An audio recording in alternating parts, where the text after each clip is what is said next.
to Daybreak Live on Dominion Television Ibadan. I'm Oluwayemi Adelakun.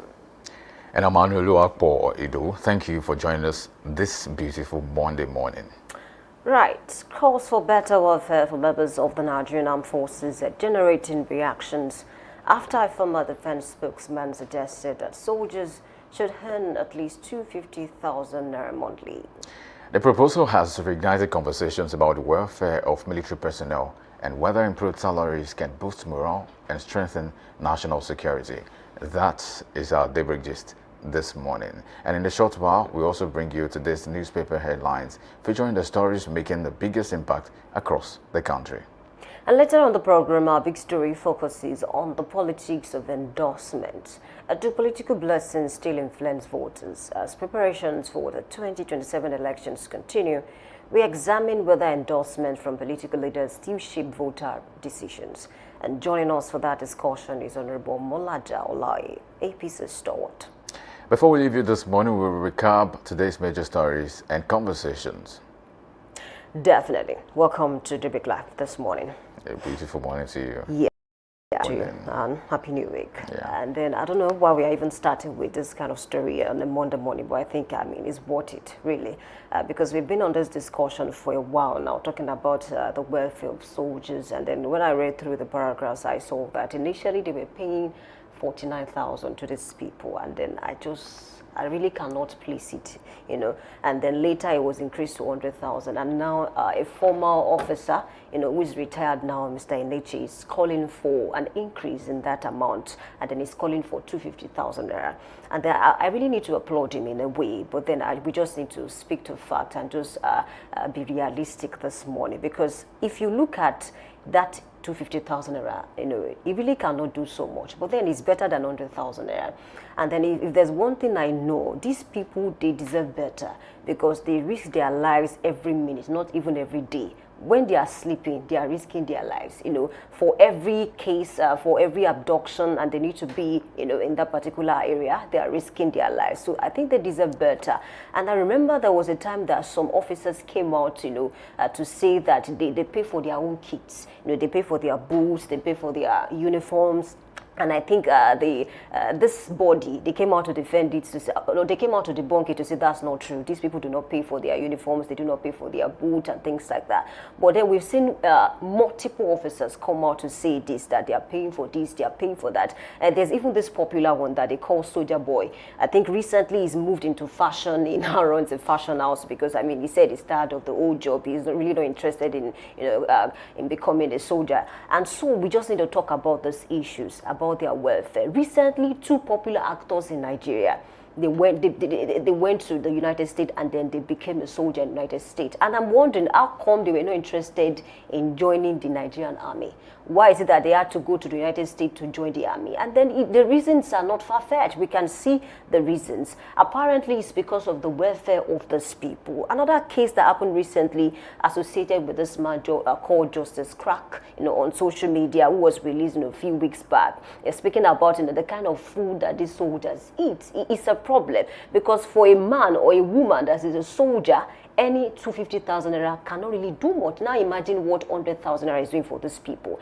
And I remember that, part of the reasons why military incursion happened in Nigeria, is because of external factors and internal factors, Indo and Endo factors. And then part of the external factors, we know about the whole corruption, insecurity in the society. But then the internal factors, have to do with the fact that, some junior officers accused the senior officers of having access to multiple luxuries. These people were enjoying so much. They had access to the suit, the fine uniform and things like that. And then they felt they needed to revolt. They needed to just, try to, make sure that these people are taken out of the way. And so that happened. So we had the palace school, because in military terms, we call it the palace school. So that tells us that, if that was happening back then, I'm very sure they were not earning up to 49,000 back then. But then the economic situation it's not the same. But at the same time, we need to be realistic. These people cannot be earning that low. The 250,000 naira is not even enough, but at least it's better than 100,000 naira. And one thing that I think the senior officers should do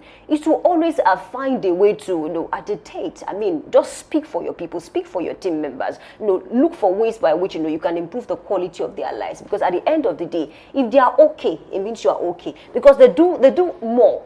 Speaking about the job now, I'm sure you understand what I'm saying, because these people, they'll be on the field. Yes, you give the command and things like that. You're also doing the laws, but these people deserve better.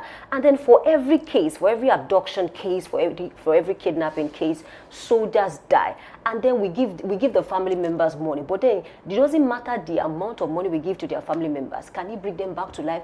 No. And that's why they deserve better in terms of welfare, in terms of their salaries, in terms of the food that they eat. Even when you are not a soldier, if you don't eat properly, it can affect your thought process. You don't really think the way you're supposed to think. So now imagine these people on the battlefield every now and then when they are not feeding properly. So I think it's something that the government should look into.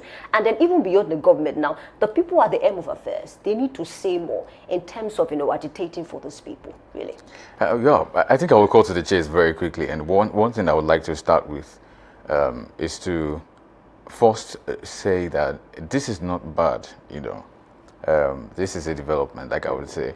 But the problem would be that if it creates a disparity between important service providers or workers in the country, that's where the problem will be. Because this should not just be a military thing, while there's every other sector unattended to. This should be a part of a broader reform. It should not just be about the, because if you say the military would require 250,000 for entry level, which is okay, right? Other parastatals departments, ministries, and even sectors of the country might want to also ask you questions about how about us. For example, the medical profession.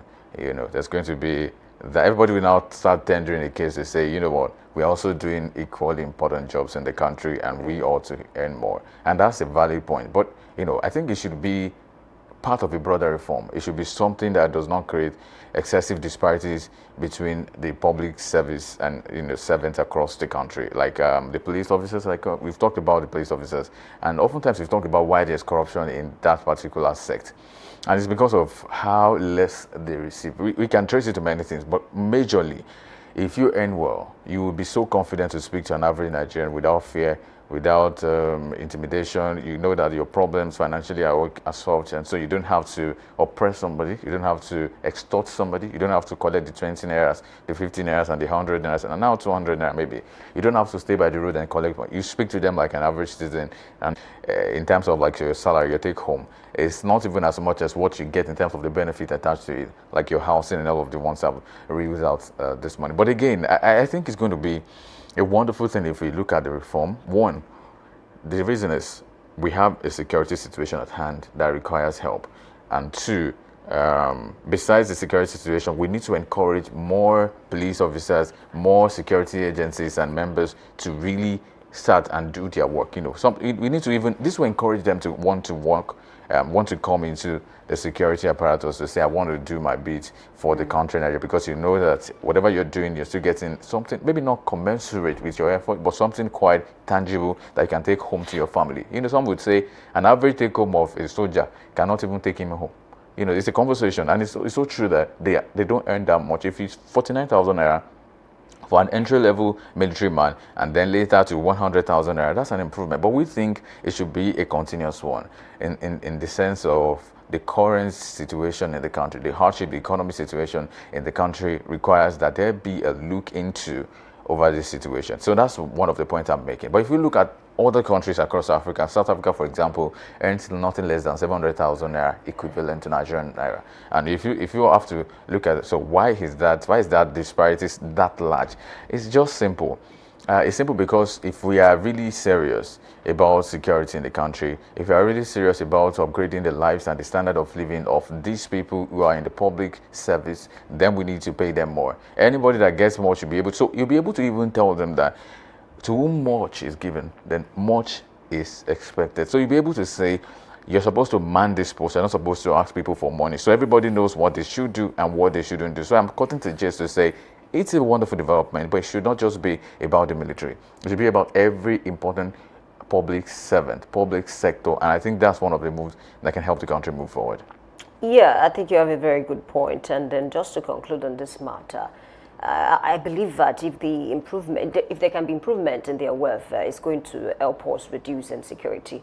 Because these people, if they're okay, now let me talk about other countries, for instance. Now, talk about countries like maybe South Korea, maybe United States, maybe the UK. You know, when you listen, we watch movies, and we want to believe that, you know, some of those movies, you know, are reflections of the realities in this country. These people are very passionate about their country. Why? Because if you look at their welfare, they have all that they need. So, except for those officers who are very greedy, and that's about that, because those ones want to settle for, you know, one or two bribe and then, you know, try to just, you know, do something that can affect their country. But these people have all that they need. So when you have all that you need, you are really not bothered. Especially when you remember, you know, the kind of vows that you made when you wanted to become maybe a military person or a police officer. So I want to believe that improving the quality of life of these people will solve a lot of problems that we are actually, you know, dealing with, you know, carrying guns. Because at the end of the day, you know, there are certain things that we need to put in place that we don't even need guns. We don't even need to, you know, buy drones for those things. So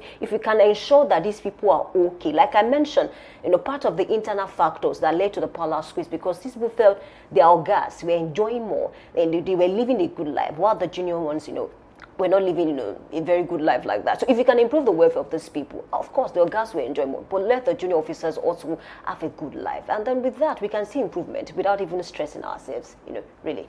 And I think it's a fine place to leave that discussion this morning. We take a short break, and when we come back, we move on to newspaper headlines and analysis. We'll be right back.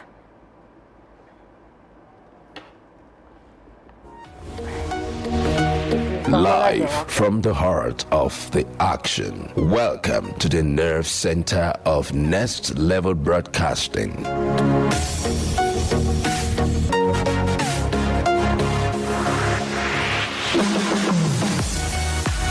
This is the OB van, where the studio meets the street. Equipped with cutting-edge cameras, crystal clear audio, real-time switching, and broadcast control, we don't just capture moments, we deliver the experience live.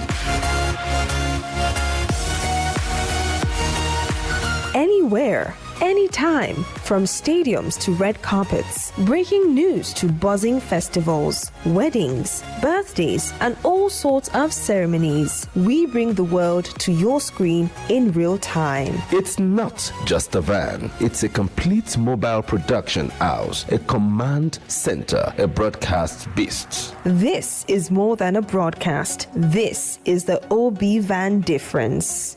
Live, loud, limitless.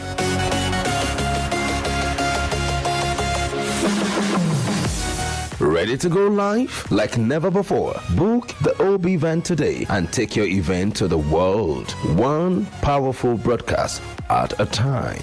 To book, call 0705 506 1061 or 0916 101 1061. Email marketing@dominion.org.ng or visit our socials on Instagram @Dominion Broadcast.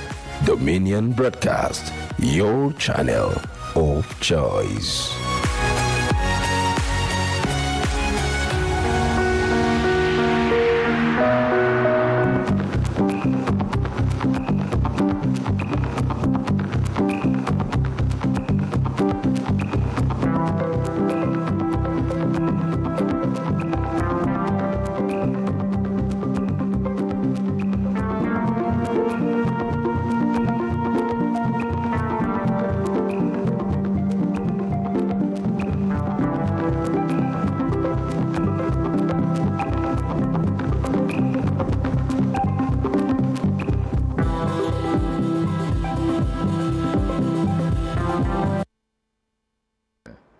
Stories break. And I'm talking about that. Welcome to this very segment of the newspaper headlines and analysis, where we check into the print and bring you stories that are breaking and developing across the nation. And of course, from the print, I say fresh from the press, and that's what we have this morning. So many stories to go around, but of course I'll take you through so many stories and newspapers, Punch newspaper with me, Nigerian Tribune newspaper, and so many others. And this one, but of interest to me, is the Nigerian Tribune newspaper this morning, and what it says is quite interesting. I saw the video yesterday, and it's something we should talk about. And the frontline story, the biggest caption on the Nigerian Tribune newspaper says, "North should trust me with presidency." You care to know who said that? Anyway, that's Peter Obi. He said that the North should trust him with presidency. And then he went on to say, says only inclusive leadership can truly heal Nigeria. That story is catchy. This morning, something to really debate, different angles to look at the situation. But page 2 of the Nigerian Tribune newspaper is where to catch up with this story. The North should trust him with presidency. That's what Peter Obi is saying. In fact, he went on to say in that video that I saw that he is able to make peace in the north, especially the embattled regions of the country, to say, you know what, I'm going to speak to some people, I'm going to speak to those people, I'm going to do this and do that.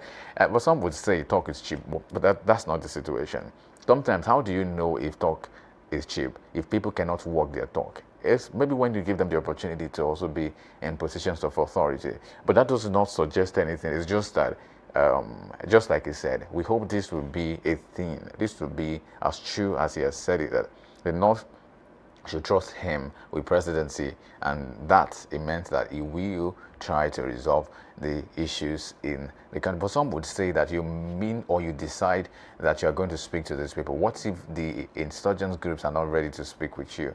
And that's on the other hand of the conversation. But whichever way, if he has a master plan, just like not just him, Kakasi, I think the leader of the Kankasiya movement, which is of course Robbie Kokwanso, also said the same thing sometimes last week, that yes, we know how to go about this. The insecurity situation is going to be melted. We are going to see to the end of it. And that seems to be a conversation. But now it's like they're progressing it a bit more to say, if the North can trust the presidency of this particular group, this party, then there's a likelihood that all our insecurity crisis will be over. That sounds like a prayer or a miracle, but whichever way, we'll keep our fingers crossed and see what becomes of that story. Now, moving on from that story particularly now, the Nigerian Tribune newspaper still has some stories to tell. For example, the power sector is on the front page this morning, and this time around, Nigeria needs $228 billion in electricity investment between 2026 to 2045. That's coming from the presidency, saying that Nigeria needs $228 billion in electricity investment between 2026 to 2045. That is something to look at. First of all, how do we get this much? You know, some would say we've borrowed to the point that we are now in a very big pool of loan and debt and all of that in the country. But again, yeah, the presidency has come out to say what can save us, what can help us in the power sector. Now, moving on from that story, Nigeria will position well positioned for inclusive growth if reforms continue. That's coming from IMF, International Monetary Fund, saying that Nigeria is on the path to progress. Do you think that's true? Anyway, if you think that's true or not, please drop your comment. We'd like to take your read this morning to see what you have to say concerning that. The IMF is saying that, you know what, Nigeria is on the progressive trajectory. Do you also believe that? Anyway, Kano, Lagos, Edo toppers. INEC concludes final phase of continuous voter registration. Kano, Lagos, Edo toppers. INEC concludes final phase of continuous voter registration. That's also a story to look out for. Talk 2027 elections, talk the INEC particularly. Yes, I saw a lot of persons coming out, gushing out yesterday to also register, which is quite a thing. We should encourage that because we don't want voter apathy any longer in this country. Now, Tinubu will meet more Oyo APC stakeholders as part also intensifies in Kwara and Benue. Tinubu may meet more Oyo APC stakeholders as part also intensifies in Kwara and Benue. That's one story as well. Page 23 is where to catch up and to get a read on this story. Meanwhile, Ondo Assembly crisis deepens as Speaker fight for survival. Lawmaker opens more can of worms. So that's on page 24 of the Nigerian Tribune newspaper. Ondo Assembly is still bubbling like troubled waters, or perhaps we wish excited molecules of waters in maybe under intense pressure of heat of about 100 degrees Celsius. That's exactly the situation right here at the State House in Ondo State. We'll keep tabs on this and bring you up to speed as it breaks much further. Now, moving on from that now, 7th week of incarceration has as it's the hardest for us. Rescued Oriri School principal narrates ordeal during Thanksgiving. 7th week of incarceration, hardest for us. Rescued Oriri School principal narrates ordeal during Thanksgiving. That's on page 19 this morning of the Nigerian Tribune newspaper. We will fold that page to look at the next page, which is hoodlums invade Osun PVC distribution center, cart away voter card. And so I really do not mean to laugh, but I just have to. Because hoodlums invade Osun PVC distribution center and cart away voter cards. I mean, so what do you exactly want to do with this? Anyway, we hope the security agencies will be able to bring this to a halt across the regions. Of course, even bring these people to justice. Because what do you intend to do with PVCs? You're not cutting away money. You're not cutting away something. You're cutting away people's vote, people's right to vote, people's power to vote, and all that. I mean, this whoever is at the back end of this should really bear the brunt by justice, and that's one thing we can say. Now, moving on from the Nigerian Tribune newspaper and see what the Punch is punching this morning. The Punch is interested in the federal government budget story, and on the front page it says federal government budgets 1 trillion naira for empowerment, SUVs amid rising borrowing pressure.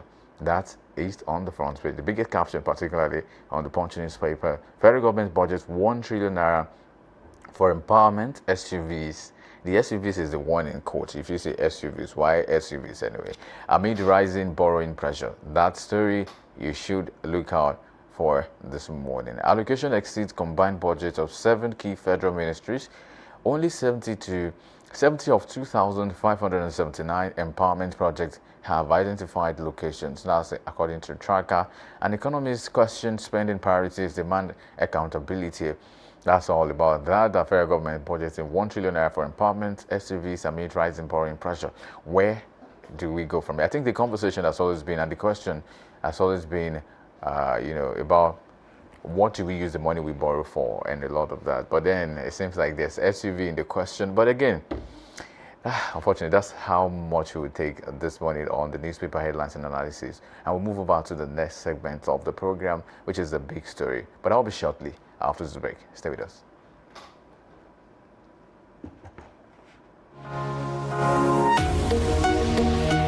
Live from the heart of the action. Welcome to the nerve center of Next Level Broadcasting.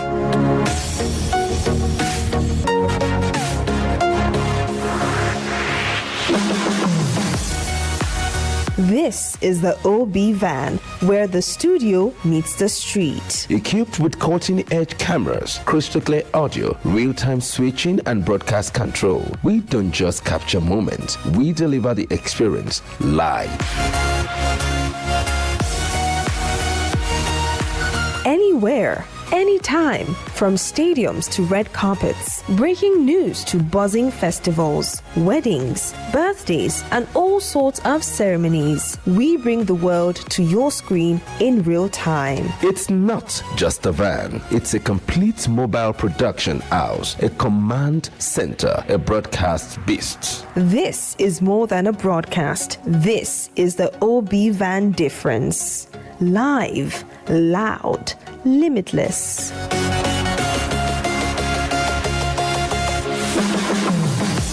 Ready to go live like never before? Book the OB van today and take your event to the world. One powerful broadcast at a time.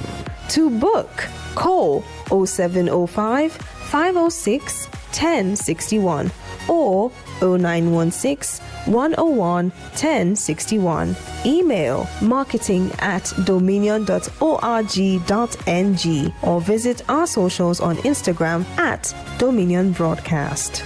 Dominion Broadcast, your channel of choice.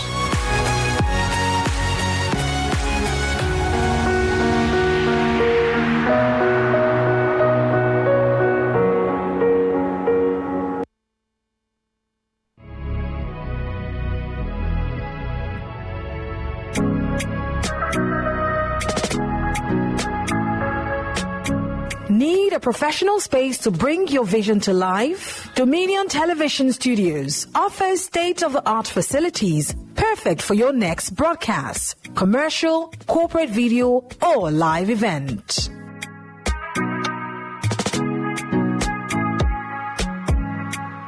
With flexible rental options, cutting-edge equipment, and a supportive team, we provide the perfect environment for high-quality productions. Unleash your creativity.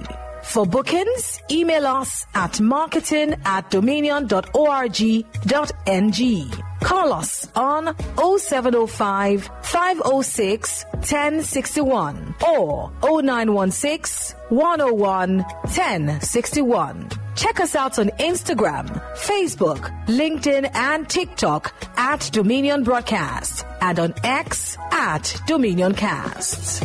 Book your space today.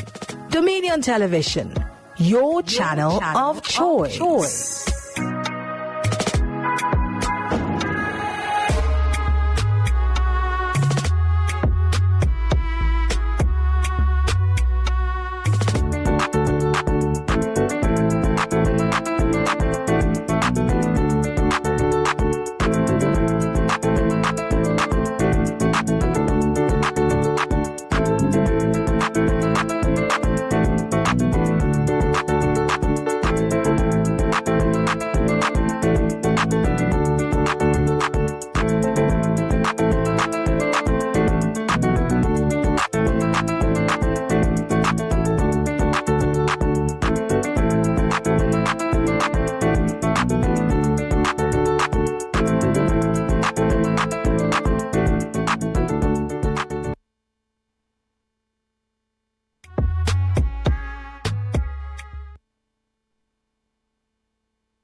Need a professional space to bring your vision to life? Dominion Television Studios offers state-of-the-art facilities perfect for your next broadcast, commercial, corporate video, or live event.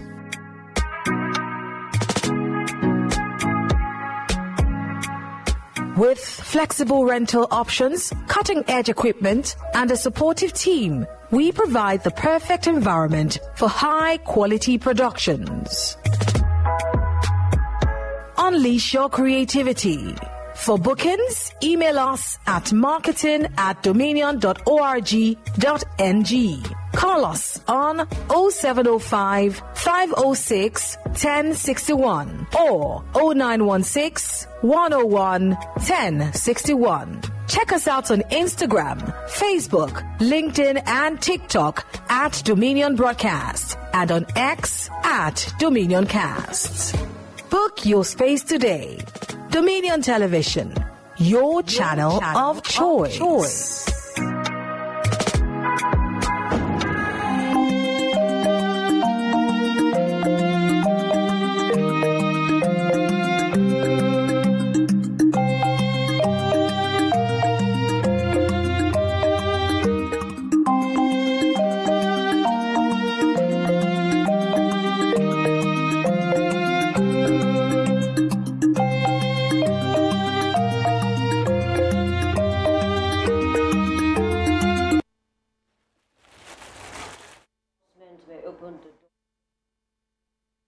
Walks through it, and that's why we are talking about this particular topic this morning. Welcome to the big story. My name is Oluwayemi Adelakun. Across Nigeria's political landscape, endorsement have long been a powerful currency, from party leaders and political godfathers to respected elders and influential interest groups. Political blessings have often shaped campaigns and in some cases determined electoral outcomes. History offers examples where endorsement proved decisive, such as the backing that strengthened the victories of leaders like President Bola Ahmed Tinubu in 2023, the Governor Seyi Makinde of your state. Yet, there are equally striking cases where endorsement failed to sway the electorate, with candidates suffering defeat despite enjoying the support of powerful political figures, reminding us that the ballot ultimately belongs to the people.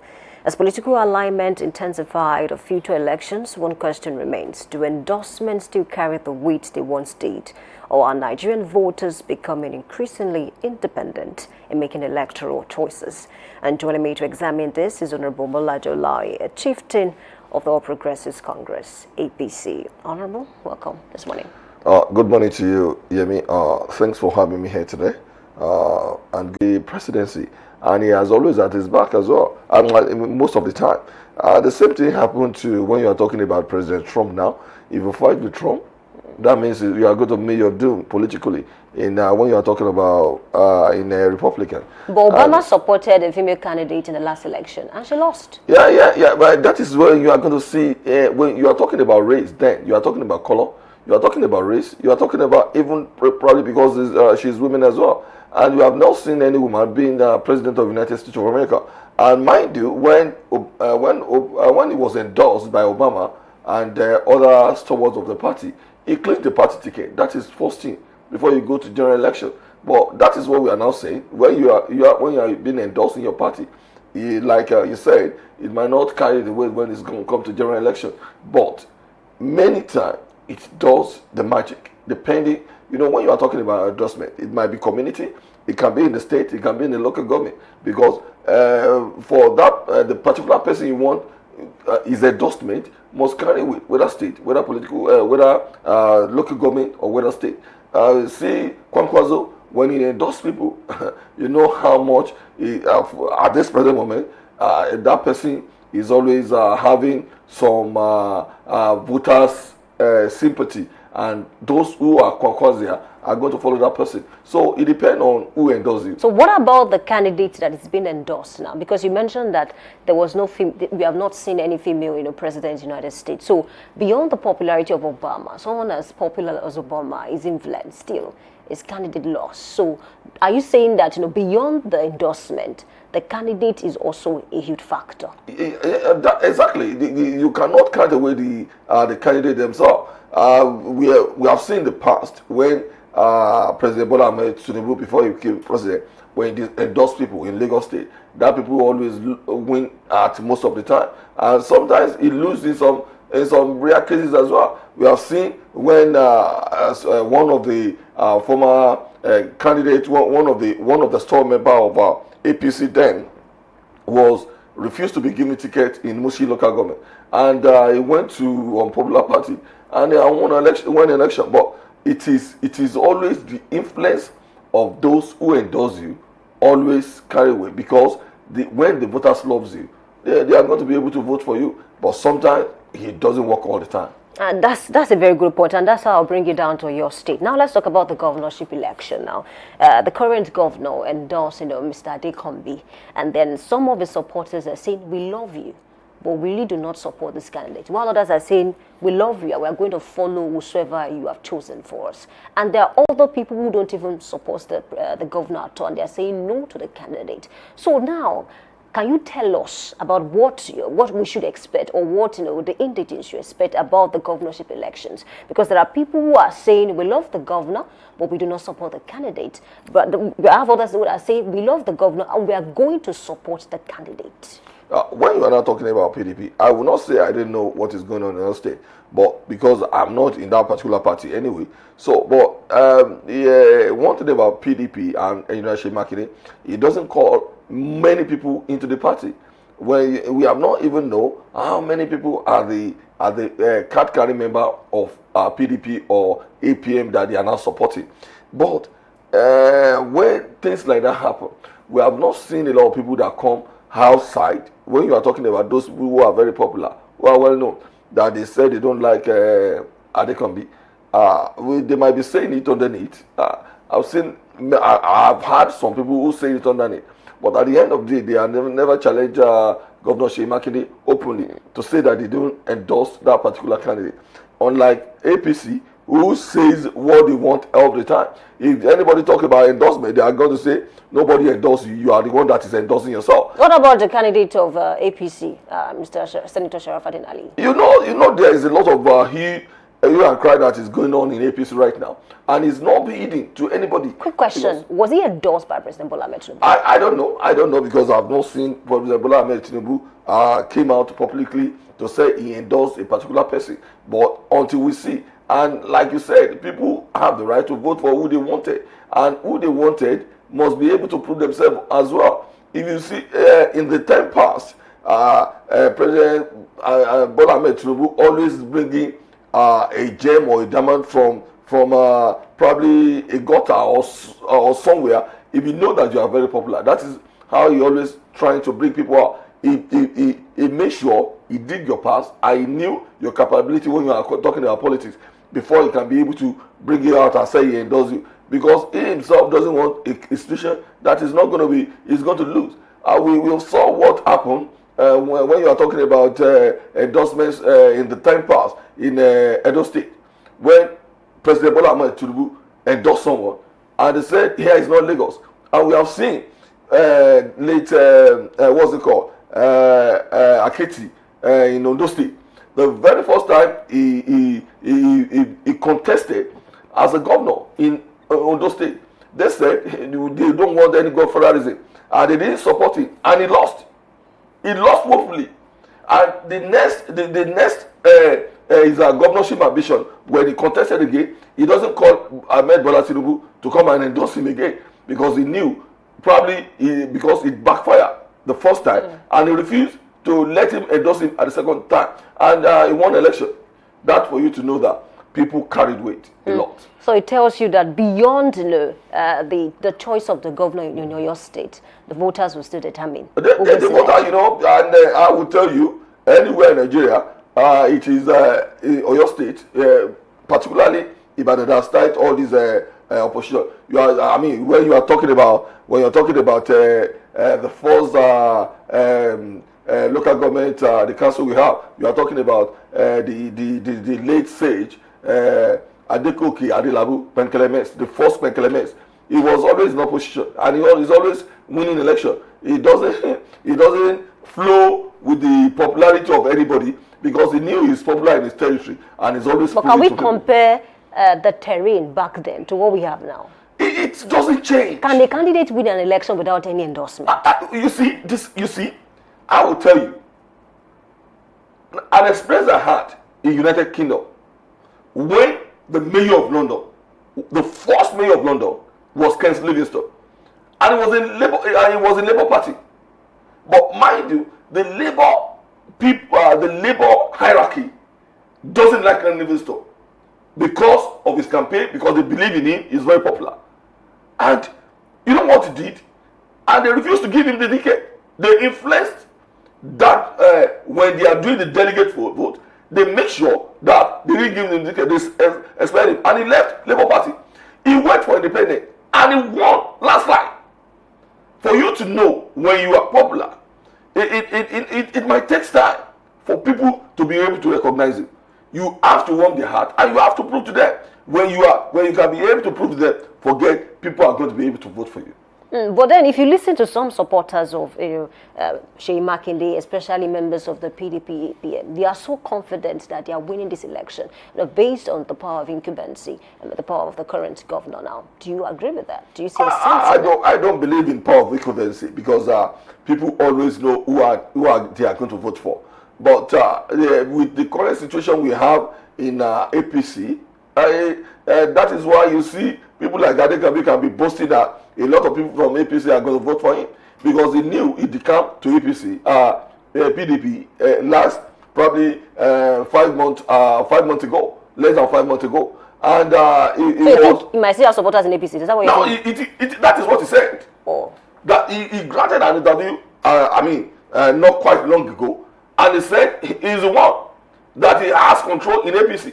I don't know how. But he has been in the system for a very long time. He will have met a lot of people. I mean, he worked for the former governor, the late governor. Yes, Ajimobi. And if the current situation in APC, because I said sometimes ago that people can win election from the premise of arrogancy, and they can lose election in the premise of arrogancy as well. I said, Sheyi Makinde, the first time he won election, he won it on the premise of weakness, because nobody don't really know him that much, and he is not a kind of person that fluent or that have that charisma of talking. You get what I'm saying? But people gave him some sympathy. Are you sure it's sympathy or the popularity of his party there, or because people were just tired of APC in your state? It is not about people tired of APC in your state. Okay. Because when you see that election, he refused to be part of the coalition at first. But when he saw that he lost woefully in the first ballot, the presidential and all these National Assembly members, he went and joined the coalition. That is when he became popular. Because it is not only his work. You know, APC has about 350,000 votes then. 350. Can you see that? You are going to see the power of those who are party members. It reflected in the election. And by the time we have been having problems in 2023, how many votes we have? Despite the fact that we have somebody like President Ahmed Bola Tinubu being the president, he has even been elected. You can see we have probably about 200 something thousand votes. 100 to 200, 350 to 200 something thousand votes. You know, it's vast different. So for you to know the power of the member, that is why you must be able to have that endorsement from the member. If you don't have endorsement from them, you are going to your gallery. I mean, you are just you might lose. What about the internet crisis going on in APC now as we speak? And then I believe some persons have come out to see the former minister is aggrieved, especially after the primary election, about what happened after the election, especially because he lost the election, and they are saying he might stay in the party and work against the party. I don't know if I cannot speak for Adelabu. You are going to talk about, when you are talking about Adelabu, you are not being unfair to others as well, because we have seen D5, probably about 9 or 10 people are those that obtain the form. But when you are talking about... it's more popular than those persons. Whether it's popular than them or not, you are going to see a lot of people that are agree, because I didn't buy any form. I didn't have 50 million to buy form. You are going to talk about people that buy state of assembly form. You are talking about people that bought senatorial form, senator form. You are going to talk about House of Representatives as well. You see, there are so many people that agree. How they are going to solve it? When you are talking about that, but you cannot just talk about Adilabu alone. And people are talking about him. Yes, I got you. That's what I'm saying. I'm just bringing you to the notice that for the fact that many people that believe they are going to be giving fairness when you are talking about the primary. I cried they are not giving, and they are not giving as well. It is. So you think the primary election in your state, the APC primary election in your state, was not free and fair?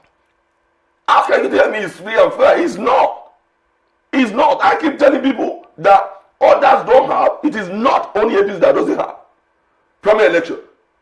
APM doesn't have. AGC doesn't have. All of them doesn't have. But what makes APC to be different is the fact that they have called a lot of people to come to the party, and they have given them that they have given them that hope that they are going to do primary. Okay, did that happen because of the endorsement that happened for some candidates before the election? There is nobody that is being endorsed. Really? There is nobody that is. If you want to endorse someone, are you going to just keep mom, or are you going to send an errand or somebody to go and tell that person that you endorse them? I mean, these people came out to say they got the endorsement, and then that's why when Wike endorsed President Bola Ahmed Tinubu in 2023, he came out. He doesn't hide under the guise of anything. He came out and said that he has endorsed the president. And for you to know, endorsement doesn't come under the veil. People come out to endorse. That is what they do. Okay. Do you think, for the sake of democracy, do you think people should put a stop to endorsing candidates before primary election and allow the candidate to compete, within themselves? Whoever wins election, that's okay. That is the way it must be. It is endorsement. How the endorsement started. It might be from the group. You see, or probably you see only your group that you'll see this kind of group. And a lot of a lot of those groups have shy away from endorsing a particular candidate, because by the time they endorse, endorsement can be even negative. People can say, is he the one that is feeding me? Are they the one that, who is he? Or is they the one that hold my tongue? Sometimes it can come out in a negative form. But people does that within the party. It is mostly common within the party in order to get members of the party sympathy to be able to win that primary. That's how it comes. It is not always about general election, because by the time you are talking about general election, it is always going to be is a two-way thing. It can go to the left and it can go to the right. But mostly endorsement always comes within the political party, so the member can be able to have a sympathy for a certain candidate. All right, let's talk about this case now, because some Nigerians have complained online bitterly to say that when a politician decides to endorse a candidate and that candidate wins the election, the candidate is forced to dance to the tune of the person who endorsed him or her. I'll give you examples. Let's talk about the Ogun State governor. You remember there was a time the president came out to say, if not for me, can this man become governor? And then it became a popular line in Nigeria, a lady of Ogun State. I'm not sure you remember. I'm sure you remember that video. And so that's about that. Let's talk about another person, Fubara, the governor, of Rivers State. Now, a lot of persons feel the reason why they're having issues is because they had an agreement, and then the other person is not willing to follow that agreement. Is not willing to dance to the tune anymore. So how do we curb that? That even if you endorse a candidate, and let's say, fortunately for that candidate, he or she wins the election, how do we ensure that the candidate will have a mind of his own?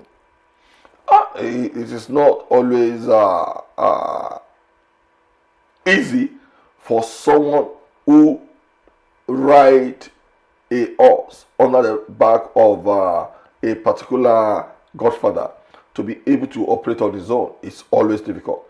It is, whether they like it or not, they always dance to the tune of those godfathers. And it is not only that.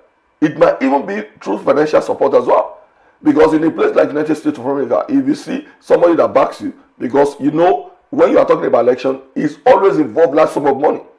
And if you refuse to dance the tune of that donor, he is going to withdraw his support from you. And when that kind of person withdraw their support from you, you always lag behind when you are talking about another election. Now, I'll give you an example. You are talking about Elon Musk. Elon Musk endorsed a campaign, and he even donated large sum of money for President Trump. I'm just giving you an example. It's beyond Nigeria right now.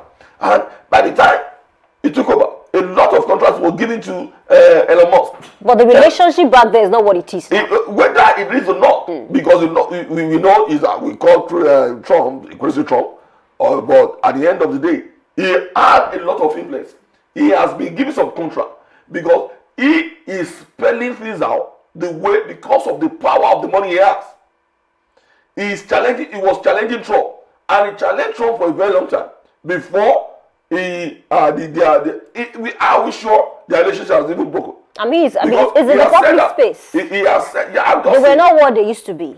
He probably at this particular moment, Elon Musk is not that vocal, but before he was very vocal when he wanted to say a lot of things. He said they are going to cut down the civil service, they are going to do this, but now it's not that. He doesn't express himself the way he used to be. I even love the example you're using, because unlike Trump, unlike some Nigerian politician, Trump is not a pushover. He's not a politician that you can tell, do this, do that. And that's to tell you that even, regardless the kind of support that Elon Musk gave to Trump, he was willing to do things his own way. Do you agree with that? I have no doubt about that. I never doubted that. That happened in Nigeria as well. Give me examples. That is what I'll give you example. That is why somebody like Kwangwazo and the governor of Kano State, they have part way.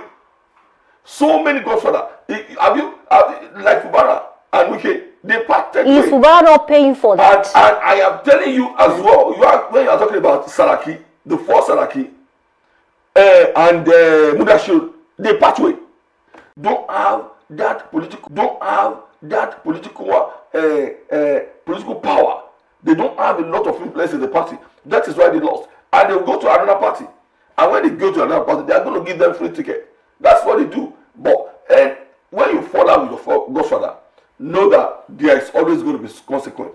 It might come in form of money. It might come in form of power. It might come at any form, and they always pass with. Right, the final question this morning. Let's talk about the effect of endorsement on the voters now. Because I've listened to so many persons and they'll tell you they are not really interested in going out to vote because the candidate that emerge, they are not comfortable with that candidate. And that's why I asked the question earlier that should we put a stop to, these all endorsements before primary election so that people can win, in a free and fair election. Now let's talk about how can we deal with that? Because a lot of persons, they will tell you, I don't like candidate A, candidates B and C, and that's why I'm not going out to vote. So how can we curb that even at the primary level? I'm talking about primary election at that level, so that people can have more interest, in political activities in their country. Yes, it is. There is not going always be going to be endorsement, whether we like it or not. But what I employ our people is that a lot of them are so coward. You have seen, when you are talking about APC right now, it is only the first person that took that really challenged the system was one of the candidates for federal sub rep in Oyo. It was the one that took them to court. A lot of court can settle a lot of cases. Even you are bound to respect, according to the constitution, if there is going to be any elected post, if probably about 2-3 people vote for in APM or PDP there, if they can be able to procure their form, you are getting what I'm saying now. If they are not giving fairness, they can go to court and challenge it. But when people are so coward, they hide under the veil. When they are not being given fair treatment, when you are talking about primary, that is the only thing that can kill the system of endorsement. Because it's not about endorsement. A lot of the political party in Oyo State, none of them did primary. And that is illegal. That is criminal. And that is against the system, the tenet of democracy. If a lot of people can be challenging, they can come out when they bought their ticket. If they are refused to be given that fairness, when you are talking about primary, if they can be able to contest in local, you will see a lot of them are going to be. Do you know what happened in Kwara State, 2019? Two candidates of APC were disqualified at the Supreme Court because they didn't do primary. If the election is not challenged by someone, do you think they can be disqualified? It is only Dino Milaya that remain out of the 3 senators there. For you to know that it is the people that will be ready to challenge any system that doesn't fear them. If they can be, by the time they do it, and it's going to be precedent to others. So you're saying people should say no to consensus. Primary election is the best. That's what you're saying. Primary election is the best. Right, I think it's a fine place to leave this discussion this morning. Power may be negotiated in political meetings, but legitimacy is earned at the ballot box. And of course, the conversation today reminds us that while endorsement can shape narratives, mobilize party structures, and influence public perception, they are not substitute for public trust. Nigerian politics has produced leaders who rode on influential endorsement to victory, just as it has been highly endorsed candidate rejected by the electorate. Ultimately, endorsement may guide political conversations, but it is the voter who writes the final chapter on election day. My appreciation to Honorable Malajola, APC stalwart, for being a part of this discussion. And it's a fine place to leave it this morning. We take a short break, and when we come back, we conclude the program. I'm Oluwayemi Adelakun. Please stay with us.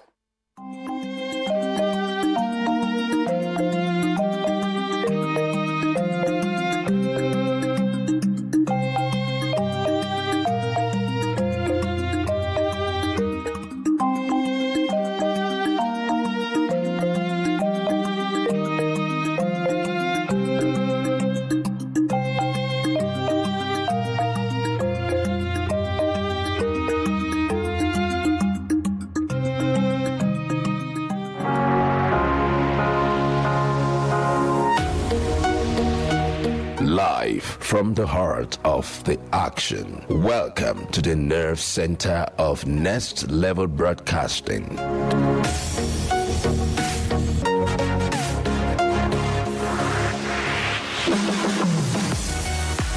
This This is the OB van, where the studio meets the street. Equipped with cutting-edge cameras, crystal clear audio, real-time switching and broadcast control, we don't just capture moments, we deliver the experience live. Anywhere, anytime, from stadiums to red carpets, breaking news to buzzing festivals, weddings, birthdays, and all sorts of ceremonies. We bring the world to your screen in real time. It's not just a van, it's a complete mobile production house, a command center, a broadcast beast. This is more than a broadcast. This is the OB van difference. Live, loud, limitless.